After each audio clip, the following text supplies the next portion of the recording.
Good morning, student. Today, our topic is process synchronization. So, what is process synchronization or why we need process synchronization? We know that operating system support multiprogramming. Multiprogramming means there will be multiple number of program that will be reside in the main memory and they want to access a shared resource. If they access the shared resource one by one, then there will be no problem. But if they want to access in a mixed fashion, then it will result an inconsistent. Taking a real life example.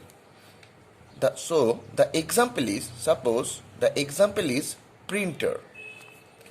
We know that printer is a shareable resource or shared resource.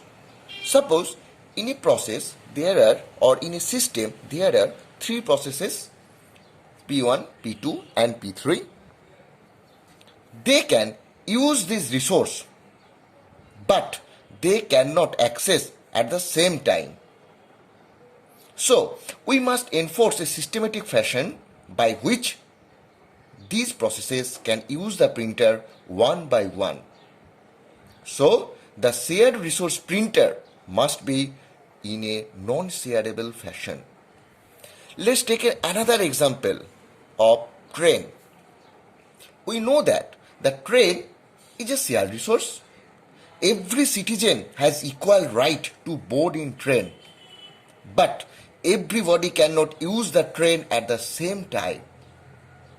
That's why there need is synchronization, or that's why we must have an ordering policy to use this resource.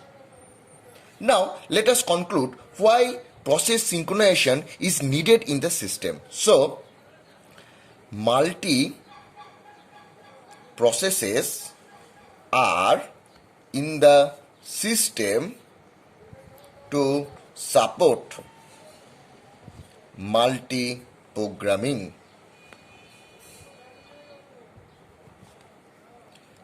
Now, they want to access a shared resource at the same time or different time.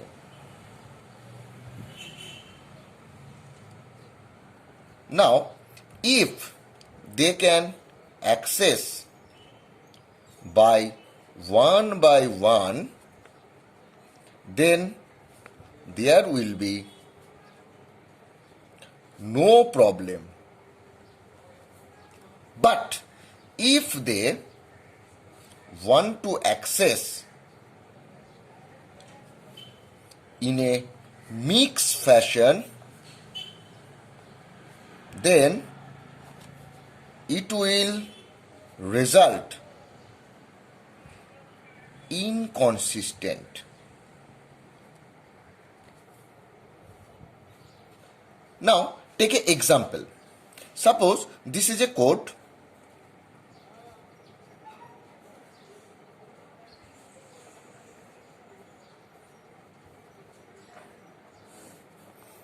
The code is saying that A is a shared variable. At first there will be read operation. After that there will be an increment. After that there will be a write operation on the shared variable. Now there are two processes, P1 and P2. There we will take two approach. Approach 1. P1 and P2 are executing one by one. Then suppose the value of the shared variable A is 10. So after execution, what will be the value of P1 and what will be the value of P2? So the value of P1 will be 11. How it comes? So first the value of 10 is read, then it is incremented, that means 10 plus 1, that means 11, and then it is saved. So value of P1 will be 11. After that, the value will be getted by process P2. The value of process P2, the shared variable initial value will be 11, then it will be 11 plus 1, that means 12, and this is saved. So in approach 1, when these two processes are executing in the system one by one, then the value of P1 will be 11 and then the value of P2 will be 12. Now in approach 2,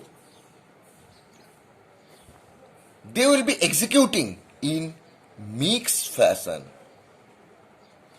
When they are executing in mixed fashion, what will be the value of P1 and P2? Suppose this is the value of P1, this is the value of P2. First, in case of execution of P1, it get the initial value 10. After that, there is a context switch. That means the execution of process P1 is postponed and the value or the access is given to process P2. Process P2 will get the value 10, then it will increment, then it will save. So process P2, after execution, the value of process P2 will be 11. Now, process P1 want to execute again. So, in case of process P1, the value was 10. So, 10 plus 1, that will be 11. Then it will be saved. So, after execution, we will get the value A equal to 11. And for process P2, that is A equal to 11. So, this result an inconsistent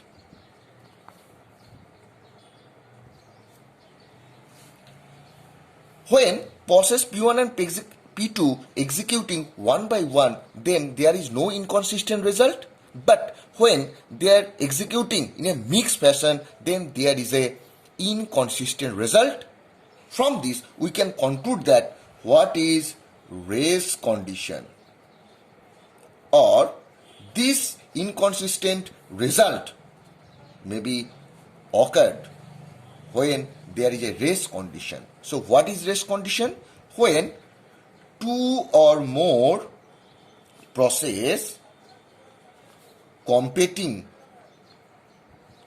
to share resource at the same time, that result inconsistent. So this is called race condition. Now we will come to another topic, that is called your critical section. What is critical section? In process execution, the place from where the shared resource is used by hardware or software is called the critical section. Now we have to solve the critical section problem, or we have to solve this critical section problem by some policy or by some algorithm. To solve this critical section problem,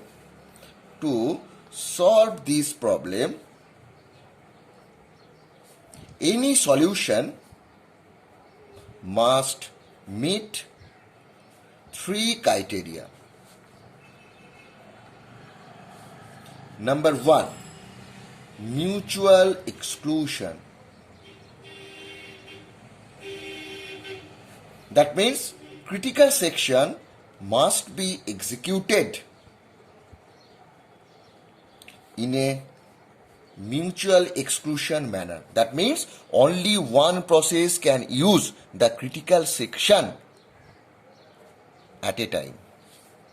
Number 2, progress. Only those processes should be in the race to enter in the critical section. So there will be multiple number of program, but we will take only those processes that want to enter in the critical section. The other processes must not be taken into consideration. So that is called your progress. Progress means only those processes should be taken into consideration that want to enter in the critical section. And number 3, that is bounded wait. That means there will be some time limit or maximum bound after which a process cannot use the critical section. So here we see, to solve the critical section problem, the solution must meet 3 criteria. Number 1, mutual exclusion. That means critical section must be executed in a mutual exclusion order. Number 2, progress. Only those processes will be taken into consideration that want to enter or that want to use the critical section. Why? To avoid traffic. And number 3, there is bounded wait. There will be some time limit or maximum bound after which a process cannot use the critical section. A process has 3 parts. Suppose this is a process. There is your entry section. Next, there will be critical section. Next, exit section. And reminder section.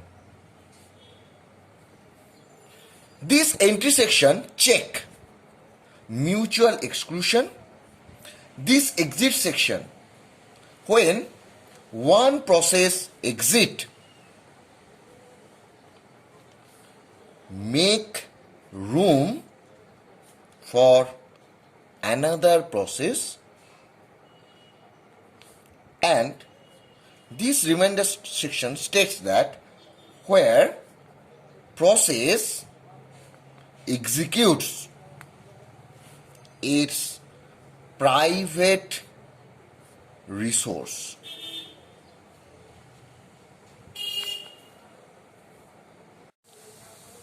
Now we will see a 2-process solution for critical section problem. We have to make solution for n number of process, but initially we starting a solution for 2 number of process, and that solution we are giving using a Boolean variable that name is turn. So here is a Boolean variable is turn that can take either 0 or 1. Here are 2 processes, P0 and P1, and these processes are independent. So this is P0 bodies and this one is P1's body. Now they want to use a shared resource. So we are using a turn variable so that they can use the shared resource one by one, and that is the 2-process solution for critical section problem, and that is achieved by turn variable. Now for turn equal to 0 means P0 want to enter in the critical section, and for turn equal to 1 means P1 want to enter in the critical section. So when the value is, turn value is, let us first start with 0. So 0 not equal to 0, that means when the value of 0, that means when P0 is trying to enter in CS, first 0 not equal to 0, that means it is false. So this is a while loop, and you can find that there is a semicolon, that means this is a trap. So P0 enter in critical section. We know that what is the use of while loop? There will be a condition. If the condition is true, then it will go for statement. After that, again it will check the condition. But if it is false, then it will come out. As it is false, and you can find that there is no statement, so it will come out from the loop and it will enter in the critical section. And after execution, the P0 value change will be turn equal to 1, then P1 will be executed. So from this, we can conclude that only one process can use the critical section at a given time. Now, P0 is executing, then it makes or make a context switch. So it will go to this code where value 0 not equal to 1, that means it will be true. That is true. So it will make a loop here. So it cannot enter in the critical section. From this, we can say that when P0 is executing, or P0 want to enter in the critical section, or P0 is executed in critical section, at that time there is a context switch and P1 want to enter in the critical section, but it cannot enter in the critical section at that time because there will be a loop. So it cannot be executed or it cannot enter in the critical section. So from this given problem, we can make a solution that using turn variable, only one process can use the critical section at a time. Now we will come to another solution for critical section using flag variable. Why we are coming to this solution? Because in our previous solution, the intention of the process, whether it want to enter in the critical section, is not taken into consideration, but here we will take the intention of the processes to enter in the critical section. So here are two processes, P0 and P1. Now we are using a flag. So there is a Boolean array, that is your flag, and this is P0, P1, 0, 1. Now flag value true means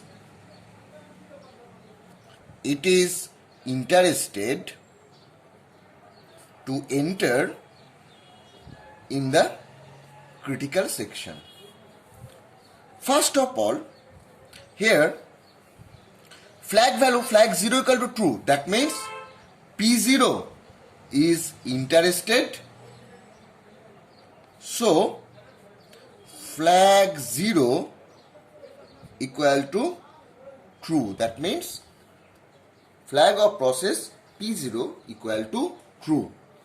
After that, that means then it will check whether another process, that means whether P1 is interested